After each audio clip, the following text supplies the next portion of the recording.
بسم اللہ الرحمن الرحیم۔ آپ نے یہ سوال کیا کہ اگر فرض نماز پڑھی جا رہی ہو، کوئی شخص اپنی علیحدہ نماز پڑھے تو کیا اس شخص کی نماز ہو جائے گی جبکہ اس کے کانوں میں امام صاحب کی آواز بھی جا رہی ہو؟ تو دیکھیں، اس سوال کے اندر کافی پوشیدگی ہے، خفا ہے۔ اس کی وجہ یہ ہے کہ فرض نماز پڑھی جا رہی ہو تو علیحدہ نماز پڑھنے کا کیا مطلب ہے؟ سنتیں پڑھنے کے حوالے سے آپ پوچھ رہے ہیں۔ جیسے کہ عموماً فجر کی جب جماعت ہوتی ہے تو لوگ اپنی اپنی سنتیں پڑھتے ہیں۔ اگر آپ کی مراد یہی ہے تو پھر اس میں دو صورتیں ہیں، چاہے امام کی آواز آ رہی ہو یا نہ آ رہی ہو، دونوں صورتوں میں اگر مقتدی کو یہ لگتا ہے کہ میں سنتیں پڑھ کر امام کے ساتھ جماعت میں شامل ہو جاؤں گا، چاہے وہ اتحیات میں جا کر ہی کیوں نہ مل جاؤں، تو پھر اس کے لیے حکم یہی ہے کہ فجر کی سنتیں ادا کرے اور پھر اس کے بعد جماعت میں شامل ہو جائے، جتنی اس کو جماعت مل جائے ادا کر لے، امام کے سلام پھیرنے کے بعد باقی نماز پوری کرے۔ اور اگر اسے یہ لگتا ہے کہ میں سنتیں ادا کروں گا تو جماعت نکل جائے گی، امام سلام پھیر دے گا، تو اب اس کے لیے فجر کی سنتیں پڑھنا جائز نہیں ہے، سنتیں چھوڑ کر جماعت میں شریک ہو جائے۔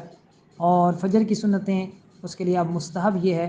کہ جب سورج نکل آئے اور سورج نکلنے کے بعد کے جو 20 منٹ ہیں جو کہ وقت مکروہ ہے وہ بھی گزر جائے، اس کے بعد پھر مستحب ہے، اس کے لیے باعث ثواب ہے کہ اس دن زوال سے پہلے پہلے فجر کی سنتوں کی قضا کر لے۔ اس کے علاوہ بقیہ جو ہے فرائض ادا کیے جا رہے ہوں تو اس کے جو قبل کی سنتیں ہیں فرضوں سے، جیسے ظہر کی جماعت ہو رہی ہے تو اب ظہر کی جو سنتیں ہیں سنت قبلیہ وہ ادا نہیں کر سکتا۔ اسی طرح عصر اور عشاء کی سنت قبلیہ بھی جماعت کے دوران ادا نہیں کر سکتے، یہ جائز نہیں ہے۔ اور اگر آپ کی مراد یہ ہے کہ فرض کی جماعت ہو رہی ہے اور اس نے علیحدہ اپنے فرض شروع کر دیے، اب اس میں بھی دو صورتیں ہیں کہ امام کے اندر کوئی شرعی خرابی ہے، اس وجہ سے اگر یہ علیحدہ شروع کر رہا ہے تو پھر اس پر کوئی اعتراض نہیں ہے۔ جیسے امام بد مذہب بد عقیدہ ہے،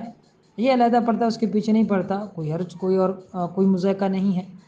اور اگر امام صحیح عقیدہ ہے اور جامع شرائط امام ہے، اس کے اندر امامت کی ساری شرطیں پائی جا رہی ہیں، فاسق مولن بھی نہیں ہے، اس صورت میں